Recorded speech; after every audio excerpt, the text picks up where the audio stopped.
Good morning, lovely students. Today we will start new chapter of geography.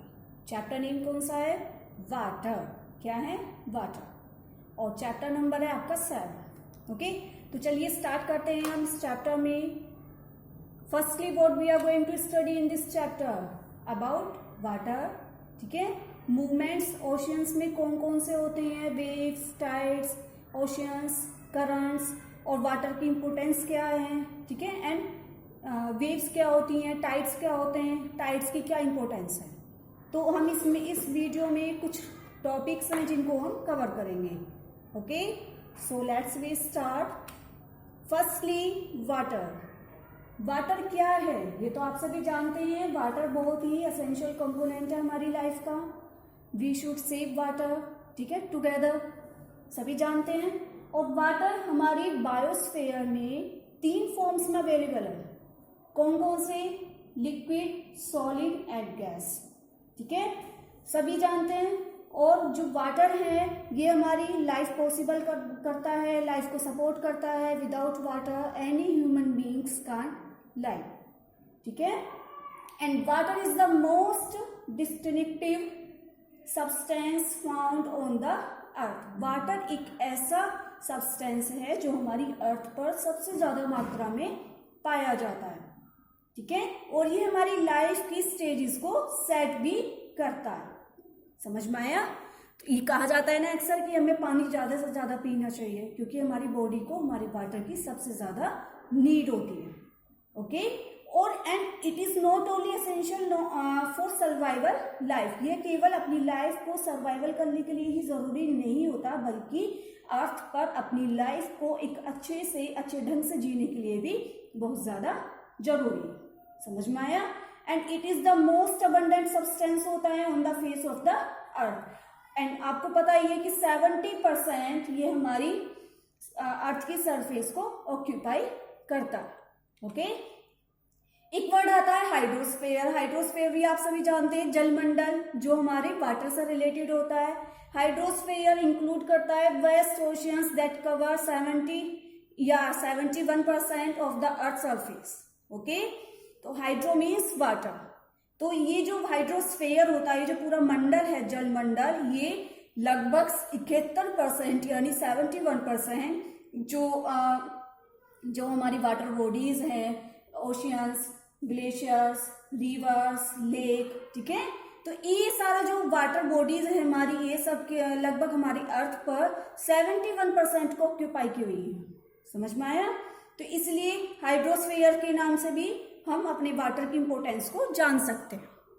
Okay, इसके बाद और ये क्या होता है? हाइड्रोस्फीयर एक वाटर रियल्स है अर्थ का, जिसमें क्या इंक्लूड है? Oceans, lake, sea, streams and snowfields. Okay, and 71% जो हमारा वाटर होता है, इसका 99% वाटर तो किस में पाया जाता है? ओशियंस में, लेक्स में, स्ट्रीम्स में, ग्लेशियर्स में, आइस. ठीक है, और कुछ रॉक्स में भी होता है जो अर्थ की सरफेस है उसके अंदर पाया जाता है. इसके बाद जो 1% बचता है, जो 1% है वो हमारी जो अर्थ है, इसके जो अर्थ है इसमें एक स्टेज से दूसरे स्टेज का मूवमेंट होता रहता है उस 1% वाटर का. ठीक है, जैसे one stage area to another, from ocean to air. जैसे ओशियन में जो वाटर है उसका एयर में कन्वर्ट होना, एयर से ग्राउंड पे आना. ठीक है, और ये सारी साइकिल्स आप जानते ही हैं क्या होती है? ये वाटर साइकिल होती है. नहीं होती कि भाई जो हमारा वाटर है, जब सन की हीट हमारे अर्थ पर पड़ती है तो जो वाटर है वो वाटर वेपर में हो जाता है. ठीक है, वाटर वेपर में आके ये ऊपर जाके कंडेंस हो जाता है, फिर ये ग्राउंड पे गिरने लगता है किसमें? प्रेसिपिटेशन के रूप में. तो ये सारा आप जानते हैं सीक्वेंस के रूप में होने लगता है ये. तो ये 1% है किसका? हमारे टोटल वाटर का. ओके, तो ये क्या है? एक हाइड्रोलॉजिकल साइकिल कहलाती है. फिर क्या कहलाती है? Hydrological cycle. समझ में आया? Importance of water. वाटर किस फॉर्म्स में होता है, कितना परसेंट है हमारी अर्थ की सरफेस पे, क्यों इतनी ज्यादा इसकी जरूरत है. ठीक है, तो ये तो बहुत एसेंशियल कंपोनेंट है, आप सभी को अच्छे से समझ में आया होगा. अब हम स्टार्ट करते हैं अपने मूवमेंट्स की जो ओशियंस में होते हैं. और movements in the oceans 3 types में होते हैं, first waves, second tides and third ocean currents. Waves यानी जो लहरें हैं, टाइड्स या जो ज्वार भाटा होता है, ठीक है, और जो ओशियन करंट्स है यानी समुद्रीय धाराएं। ये 3 मूवमेंट ऐसे हैं जो हमारे ओशियंस में होते हैं, ठीक है, और ये बहुत लार्ज स्केल पर होते हैं, तो 1 बाय 1 हम इनको अच्छे से डीपली स्टडी करते हैं। तो इसमें क्या है, सबसे पहले wave formation and movement. Waves क्या है, वेव्स क्या है भाई, वेव्स के नाम से समझ में आ रहा होगा किसी भी चीज का अप एंड डाउन होना, ठीक है, एक लहर के रूप में होना। तो इसका फॉर्मेशन और मूवमेंट कैसे होता है, जो वेव्स होती हैं वो अप एंड डाउन मूवमेंट्स होता है, जिसे आप देख सकते हैं on the surface of ocean water. जो ओशियन वाटर होता है उसकी सरफेस पे अपने वाटर का अप एंड डाउन होना, राइज एंड फॉल होना, वो हमारा वेव्स कहलाता है, ठीक है। और ये वेव्स जो हैं ये काफी सारे फैक्टर्स के द्वारा होती हैं। फर्स्ट उसमें होता है जो pushing action of the winds, जो तेज हवाओं का एक साथ चलना, तेज हवाओं का एक साथ चलना, वो हमारी ओशियन वाटर को इफेक्ट करती है। और जो ओशियन वाटर होता है वो मूवमेंट करने लगता है फिर तेज हवाओं की वजह से, ठीक है। Waves forms as winds blows across the water surface and transfers energy to the water. जैसे ही वेव्स जो होती हैं वो एक हवा के रूप में क्या होती है, जब हवा चलती है तो वो पूरे ओशियन वाटर को क्या करती है, इफेक्ट करती है। पूरे ओशियन वाटर में जब बहुत तेजी से हवा चलेंगी तो जो ओशियन वाटर है वो उसमें एनर्जी में कन्वर्ट हो जाता है। और ये जो एनर्जी है ये मूव्स थ्रू द वाटर, पूरे वाटर में ये अप एंड डाउन होती रहती है, ठीक है। और water from the middle of the ocean does not move to the shore, यानी कि जो वाटर है, वेव्स का समझ में आया, अप एंड डाउन होना किसका, ओशियन वाटर का, ठीक है। और दूसरा ये जो इसमें ये जो वेव्स होती हैं ये हमेशा वर्टिकल होती हैं, ये हॉरिजॉन्टली नहीं होती, ठीक है, इस तरीके से होती हैं। आपको अभी आगे मैं दिखाऊंगी। ये देखिए waves are made up of 2 main parts, crest and troughs. तो वेव्स जो है वो इसके 2 पार्ट्स भी बताए गए हैं, कौन कौन से, एक तो फर्स्ट होता है क्रेस्ट, दूसरा होता है ट्रॉफ्स। अब क्रेस्ट क्या होता है, जो वेव्स है उसका हाईएस्ट पॉइंट होता है, यानी जब हवा, जो वेव्स होती हैं, जो पानी की वेव्स होती हैं, जब अपने बहुत ज्यादा हाई पॉइंट पर पहुंच जाती है उसको क्रेस्ट कहा जाता है, और उसके लोएस्ट पॉइंट को क्या कहा जाता है, ट्रॉफ। आप ये नीचे वाली इमेज देख सकते हैं, ठीक है, ये देखिए ट्रॉफ है, पानी की लहर इस तरीके से जा रही है ना ये, और जो क्रेस्ट होता है ये हाईएस्ट पॉइंट होता है, ओके। इसके बाद जो डिस्टेंस होती है किसके बीच की, ये जो क्रेस्ट एंड ट्रॉफ है इनके बीच के डिस्टेंस को कहते हैं वेव लेंथ। क्या कहा जाता है, वेव लेंथ, ओके। इसके बाद वर्टिकल डिस्टेंस जो है between the crest and ट्रॉफ of A wave is called the wave height, क्योंकि ये वर्टिकली होती है, हॉरिजॉन्टली नहीं होती। तो जो क्रेस्ट एंड ट्रॉफ है इनके बीच की जो लेंथ है, डिस्टेंस है, उसको कहा जाता है वेव हाइट। ये पॉइंट है आपके बहुत अच्छे इंपॉर्टेंट पॉइंट है, इनको आप ध्यान रखना। क्रेस्ट क्या होता है, ट्रॉफ क्या होता है, कितने पार्ट्स में होता है, किस पॉइंट के डिस्टेंस को क्या कहते हैं, ओके। वेव्स के बारे में समझ में आया। और किस वजह से होती है ये, pushing action of the winds. जब ये हवाएं क्या होती हैं, हमारे पूरे ओशियंस को इफेक्ट करती हैं, ओवरऑल ओशियंस पर चलती हैं बहुत तेजी से, तो ये मोस्ट इंपॉर्टेंट कॉजेस है हमारे वेव्स का, ठीक है। और जब हवाओं के बहुत तेजी से पुशिंग होने से जो वाटर का जो पार्टिकल्स होते हैं वो मूव अप एंड डाउन होने लग जाते हैं, ठीक है, तो इसीलिए ये वेव्स का रूप बन जाती है, ठीक है। क्रेस्ट एंड ट्रॉफ के बारे में मैं आपको बता चुकी हूँ, highest point and lowest point कौन सा है, ट्रॉफ, ठीक है। इसके बाद अब हम बात करते हैं अपने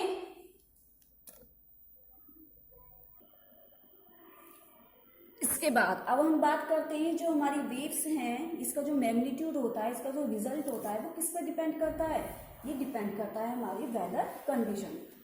किस पर डिपेंड करता है, वेदर कंडीशन। भाई जब हमारी जो विंड है, जो हवाएं हैं, उनकी गति अगर बहुत ज्यादा तेज होगी तो वेव्स भी बहुत ज्यादा हाई होंगी, ओके। जैसे स्टॉर्मी वेव्स होती हैं, तूफानी हवाएं जो होती हैं ये बहुत ज्यादा हार्मफुल होती हैं, ठीक है। इन्हीं के द्वारा जो वेव्स हैं वो क्रिएट हो जाती हैं, समझ में आया। अब जैसे साइक्लोन है, भाई साइक्लोन बहुत ज्यादा हाई होते हैं, साइक्लोन के द्वारा जो समुद्र है, जो ओशियंस है, उसमें वेव्स क्रिएट होने लग जाती हैं। स्टॉर्मी विंड्स के द्वारा भी जो हमारी वेव्स हैं वो उठने लग जाती हैं। जो ओशियन वाटर है वो राइज एंड फॉल होने लगता है। ठीक है, तो समझ में आया कौन क्या इसका किस पे डिपेंड करती है? वेदर कंडीशन पर। जैसी तेज हवाएं चलेंगी उसी के according waves up and down होंगी। ओके, और फिर क्या करती हैं ये? लार्ज अमाउंट में डैमेज कर देती हैं प्रॉपर्टी को, लाइफ को भी इंजर्ट करती हैं। ठीक है, और हमारे इंडिया के कुछ पार्ट भी ऐसे हैं जो इन हाई वेव्स के द्वारा क्या हुए हैं, बहुत ज्यादा इफेक्ट हुए हैं। ठीक है, वो भी समर मंथ्स में, गर्मियों के दिन में जो हवाएं चलती हैं वो बहुत ज्यादा स्टॉर्मी हवाएं चलने लगी। ठीक है, इंडिया के कुछ पार्ट्स में, और वहां पे वेव्स का बहुत ज्यादा भयंकर रूप भी देखा गया। ठीक है, कुछ रीजन्स ऐसे हैं, कुछ क्षेत्र ऐसे थे जो बहुत ज्यादा इफेक्ट हुए इनसे, वहां पे बहुत ज्यादा लाइफ का, प्रॉपर्टी का नुकसान भी हुआ है। ठीक है, समझ में आया? अब हम डिस्कस करते हैं नेक्स्ट हमारा टाइड्स। टाइड्स क्या होता है? Rising and falling of the sea water is called tides. भाई अपने सी वाटर का राइज होना एंड फॉलिंग होना क्या कहलाता है? टाइड्स कहलाता है। और ये जो टाइड है ये किस वजह से होता है? Attraction of the moon and the sun on the surface of the earth. अपनी अर्थ पर मून का और सन का जो अट्रैक्शन होता है, उनका जो हाई ग्रेविटेशन पुल है, उसकी वजह से टाइड्स क्रिएट होती हैं। समझ में आया? और ये जो टाइड्स होते हैं, आपको एक बात हमेशा याद रखनी है, जो वाटर होता है सीज का, ओशियंस का, वो जो राइज एंड फॉल्स होते हैं वो दिन में ट्वाइस होते हैं, यानी दिन में 2 बार होते हैं। ठीक है, ये बात ध्यान रखना। जो हमारे जो सी का वाटर होता है, जो ओशियन वाटर है, वो दिन में 2 बार राइज एंड फॉल होता है, एक सुबह को और एक शाम। ठीक है, और राइजिंग एंड फॉलिंग ही कहलाता है हमारा सी वाटर का। क्या कहलाता है? टाइड्स। और ये टाइड्स किस वजह से होते हैं? हम अपनी अर्थ पर मून का और सन का बहुत ज्यादा हाई ग्रेविटेशनल पुल होता है, जिसकी वजह से टाइड्स क्रिएट होते हैं। ठीक है, तो ये तो बात हुई कि भाई टाइड्स क्या हैं, किस वजह से होते हैं। अब हम बात करते हैं ये जो टाइड्स हैं, ठीक है, इसमें वाटर का बहुत ज्यादा फ्लो होता है, वाटर का बहुत ज्यादा फ्लो होता है। तो जब हमारे वाटर का जो लेवल है, जब वो बहुत ज्यादा हाईएस्ट हो जाता है, उसको क्या कहते हैं? High tide. और जो वाटर का लेवल है जब वो लोएस्ट हो जाता है, तो वो क्या कहलाता है? Low tide. समझ में आया? कब होता है हाईएस्ट टाइड? कब होता है? जब हमारे वाटर लेवल का, जो हमारा वाटर लेवल है, जब वो बहुत ज्यादा हाईएस्ट हो जाता है, बहुत ऊंचाई पे पहुंच जाता है जब वाटर, ठीक है, तो वो हाई टाइड होता है। और जो वाटर लेवल है जब वो बहुत ज्यादा कम हो जाता है, तो वो क्या कहलाता है? Low tide.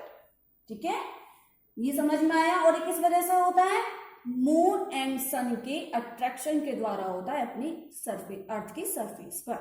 ठीक है, अब चलिए हम बात करते हैं टाइड्स। भाई आपको सभी को पता है, फिर से रिवाइज करवा रही हूँ बेटा। ये पीरियोडिक राइज एंड फॉल होता है ओशियंस लेवल का, caused by the gravitational pull of moon and sun.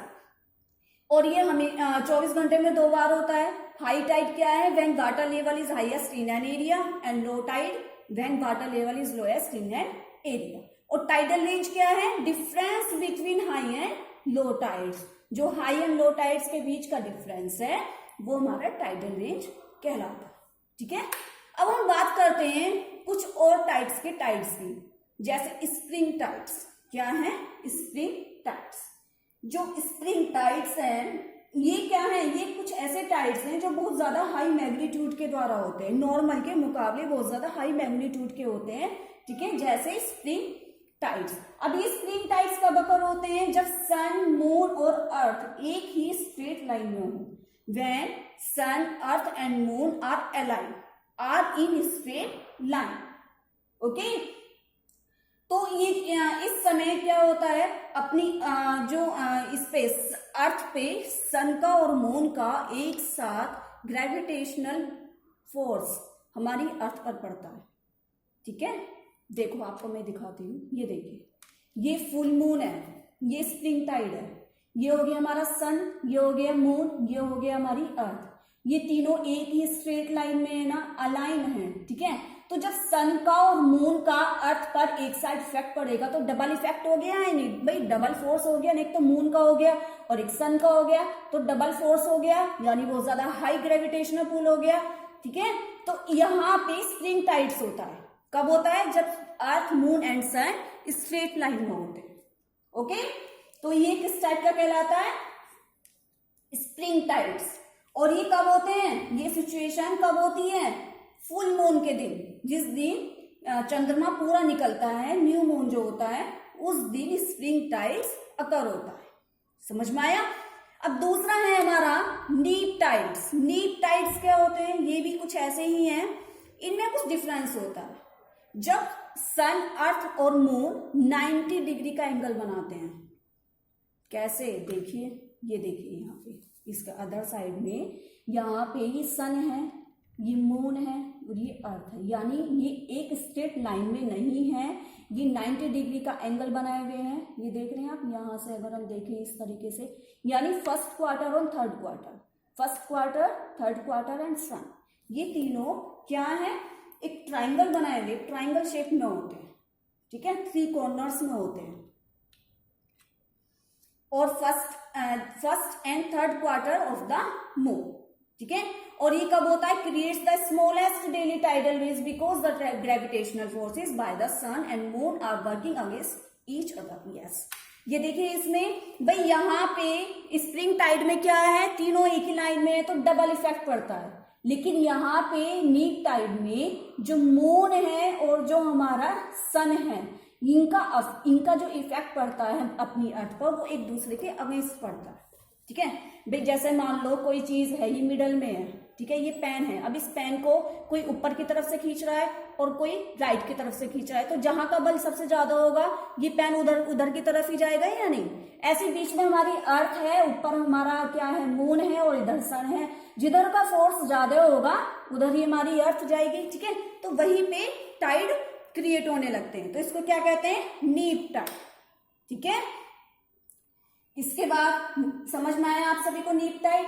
और ये क्या है, इस टाइम क्या होते हैं, टाइड्स जो होते हैं वो बहुत ज्यादा वीकर होते हैं, ठीक है, दे आर कॉल्ड द नीप टाइड।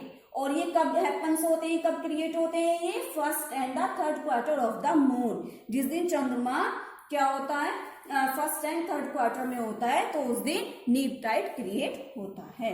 समझ में आया। ये देख लो, ये पूरी इमेज दिखा रही हूँ बेटा, एग्जांपल है आपको अच्छे से, ये अलाइंड है, ये स्प्रिंग टाइड, ये एक दूसरे के अगेंस्ट हैं, ठीक है। ये है हमारा नीप टाइड। थर्ड क्वार्टर मून होता है, यानी जब ये आधा निकला होता है फर्स्ट क्वार्टर में, ठीक है। समझ में आया, आई होप आपको अच्छे से समझ में आया होगा। इसके बाद अब हम बात करते हैं इंपोर्टेंस की, इंपोर्टेंसेस ऑफ टाइड्स। टाइड्स की क्या इंपोर्टेंस है, फर्स्ट है इसकी नेविगेशन में। नेविगेशन में जो टाइड्स हैं वो बहुत ज्यादा हेल्पफुल होते हैं।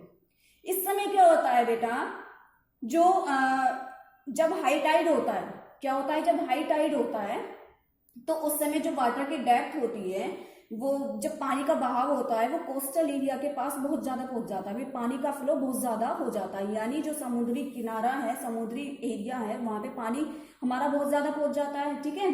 तो वहां जो शिप्स होती हैं वो इतनी तेज पानी का बहाव होता है कि जो शिप्स होती हैं वो अपने पोर्ट पर पहुंच जाती हैं, समझ में, यानी बंदरगाहों पर पहुंच जाती है। और ये नेविगेशन में बहुत ज्यादा इंपॉर्टेंट है। इसका एक एग्जाम्पल भी है, कांडला पोर्ट इन गुजरात, गुजरात का कांडला पोर्ट, और Diamond Harbour in the West Bengal. Diamond Harbour means भी बंदरगाह होता है, डायमंड हार्बर जो है वो वेस्ट बंगाल का, वो इन्हीं टाइड्स की वजह से क्रिएट हुए हैं, okay. Tides also helps in the making the river navigable. At this time high tide of the depth of the water in the river also increases. समझ में आया, ये नेविगेशन में क्यों है भाई, जो हमारी जब हमारे वाटर का फ्लो बहुत ज्यादा हो जाता है हाई टाइड के टाइम, तो फिर क्या होने लगता है, जो शिप्स हैं, ठीक है, जो कोस्टल एरियाज है, जब जो समुद्र में जो जहाज